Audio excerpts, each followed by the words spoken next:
República da Espada significou um período de transição onde o poder político fora preparado para as oligarquias. A partir desse momento, as novas figuras da elite nacional assumiram o regime que só se demonstrava liberal no campo das teorias. Na prática, a violência e a exclusão contra as camadas populares perpetuaram. A República foi proclamada no dia 15 de novembro de 1889, pondo fim então a quase 70 anos de monarquia. A questão republicana, com que só ganhou mais espaço nos anos imediatamente anteriores à mudança do regime, teve ganho em relação com o tema do abolicionismo. A inclinação do imperador em direção ao fim da mão de obra escrava julgou os setores conservadores da sociedade contrária à abolição, nos braços do republicano adversário da monarquia. A República, portanto, nasceu com forte apoio conservador, longe de ter um caráter popular e revolucionário. Fuelista e continuista em vários sentidos. Ficou conhecido como República da Espada, o período pelo qual o Brasil viveu sua primeira ditadura militar, entre os anos de 1889 e 1894, quando os marechais Deodoro da Fonseca e Floriano Peixoto estavam à frente do país, sendo responsáveis pelas decisões da nação, já que a monarquia havia sido derrubada e que os militares eram quem liderava politicamente o território brasileiro. O início da República da Espada. Quando, em 15 de novembro de 1889, Marechal Deodoro provocou a queda do regime monárquico, proclamando a República do Brasil, ele não estava pensando em toda a sociedade, mas sim em um pequeno grupo de militares que se encontravam insatisfeitos com atitudes tomadas pelo Império. A partir dessa revolta, eles organizaram um levante que muitos imaginavam ser uma parada militar, mas que no fundo era um golpe que só depois de ter sido executado pôde ser identificado.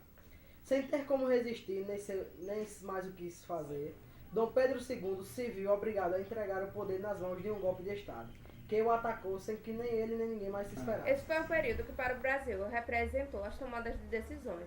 Foi um período bastante importante. Podemos dar ênfase em três decisões, que foi a instituição do casamento civil, separação definitiva do Estado e da Igreja, dando fim à lei do apadroado, e a criação da nova bandeira com o lema Ordem e Progresso. Com a implantação da República da Espada pelas mãos de Deodoro, teve início um novo problema, uma disputa para se determinar qual seria o modelo republicano a ser adotado pelo governo. Se de um lado os militares apoiavam a ideia de um regime centralizador, por outro, as oligarquias rurais e os grandes cafeicultores de São Paulo se mostravam contra essa ideia, alegando que deveria acontecer a implantação de um regime que fosse voltado aos estados, que não pudesse ser controlado economicamente nem se sentir ameaçado. Além disso, podemos destacar que o grande objetivo desses donos de terra era de aumentar cada vez mais o poder de veto, fazendo com que, dessa forma, seus interesses fossem cada vez mais ampliados e realizados. A proclamação da República exigiu a reorganização do poder da estrutura governamental, de modo a adequá-los àquele novo momento. Porém, os conflitos envolvendo o exército não haviam desaparecido junto com o Império, e um fato novo apareceu. Toda a manifestação passou a ser acusada de conspiratória de estar ligada à restauração da monarquia, mesmo as que não tivessem totalmente esse intento. Foi assim que Deodoro começou a apontar suas armas para a imprensa, acusando os jornais de fazerem propaganda antirrepublicana. A censura foi instituída, mostrando então a face autoritária do novo governo. A mudança de regime também ocorreu no momento de crise econômica. Assim, as transformações políticas passaram a estar associadas à expectativa de solução dos problemas na economia.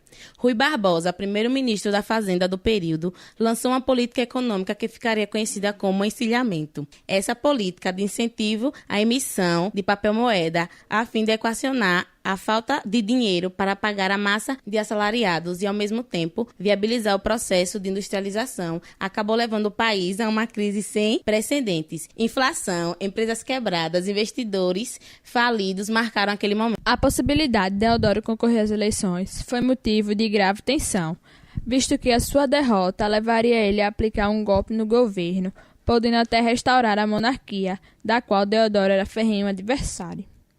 O governo desse presidente durou 9 meses e foi finalizado com a sua renúncia, em meio a uma crise política e econômica.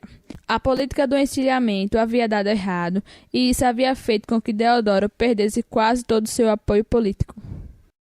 Escolhendo as províncias quais grupos iria apoiar, e os preteridos pelo governo logo trataram de formar a oposição, e em 1891 apoiaram Floriano Peixoto. Mas com a vitória de Deodoro, o mesmo tratou de dissolver a sua oposição. Porém, no Congresso, ele não tinha base sólida e a maioria dos congressistas ainda era da oposição. Em 3 de novembro de 1891, Deodoro fecha o Congresso Nacional, 20 dias antes da sua renúncia. Com a renúncia de Deodoro da Fonseca, Floriano Peixoto agora era o presidente da República. Porém, no documento, Floriano continuava a ser vice-presidente. Então, teria que haver Deu novas maior eleições. estímulo às indústrias, baixou o preço dos alimentos e imóveis, repreendeu os movimentos monarquistas que queriam o retorno do Pedro II ao poder, proibiu o Jornal do Brasil, que podemos caracterizar como repressão à Uma das liberdade de estratégias expressão. usadas por Floriano foi conquistar a população. Isso, de certa forma, ele conseguiu. Quando ele conseguiu a simpatia de parcela do povo, então ele iniciou a consolidação trabalhista. Mas logo de cara ele se deparou com batalhas. E uma delas foi a Revolução Federalista, que ocorreu no Rio Grande do Sul. Só teve fim quando acabou seu mandato, tendo o exército republicano vitorioso. Seu governo assim completou o primeiro quatriênio da República Brasileira, período conturbado político e economicamente, que derrubou o primeiro presidente e valeu ao segundo a alcunha de Marechal de Ferro, pela maneira tenaz com que reprimiu todos os focos de oposição a seu governo.